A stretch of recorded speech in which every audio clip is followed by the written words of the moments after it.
Bonjour Cynthia, bonjour à tous. Aujourd'hui, tu voulais nous parler du principe d'intelligence collective. On t'écoute. Alors bonjour Jean-Claude, effectivement, bonjour à tous. À plusieurs reprises, je suis confrontée à des prospects craintifs concernant l'externalisation de leur prospection.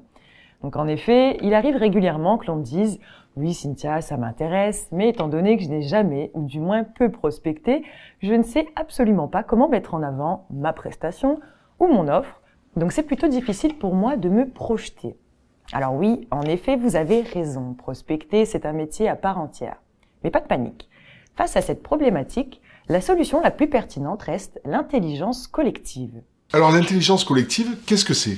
Il faut savoir que l'harmonie d'un groupe n'est pas réservée aux essaims d'abeilles. Pour aboutir à une action en groupe, il faut d'abord arriver à une entente, un accord entre les membres du groupe.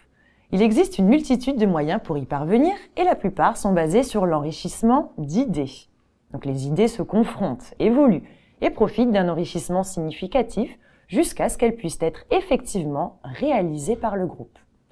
Le processus d'enrichissement d'idées peut paraître complexe, mais il est en fait très commun, il fait partie de notre vie de tous les jours. Donc, admettons par exemple, rassembler un groupe de gens d'une grande diversité et grande indépendance d'opinion. Votre groupe est déjà intelligent. Puis faites-en un groupe nombreux et il sera encore plus intelligent, à tel point que vous pourrez même remplacer un expert en organisation de baby shower par un petit groupe de copines plus experts dans l'apéritif que dans l'événementiel. On va donc dans un premier temps lister, développer des idées, puis les valider pour les juxtaposer, pour finalement venir construire ces idées. Donc chaque individu, en fin de compte, s'engage à sa façon en émettant des propositions là où pour lui elles font sens et l'information s'organise d'elle-même. C'est ce qu'on appelle le brainstorming. Du coup, quel pourrait être le brainstorming à la sauce Leadcamp ? Eh bien, ce serait un petit brainstorming entre deux personnes, à savoir lors de l'entretien découverte entre le conseiller et notre client. C'est le moment où ils échangent leurs idées et surtout ne se censurent pas. Ensuite, se crée petit à petit un entonnoir d'idées où va émaner l'essence même de la valeur ajoutée de notre client et des besoins associés du prospect qui sera démarché.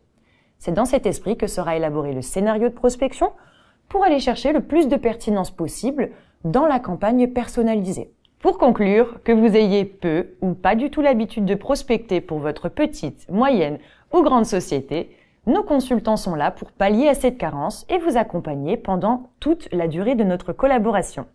Merci Cynthia pour ce débrief autour de l'intelligence collective. Et vous, que pensez-vous des avantages à externaliser sa prospection pour un freelance ou un entrepreneur ? Au plaisir de poursuivre l'échange en dessous de cette vidéo.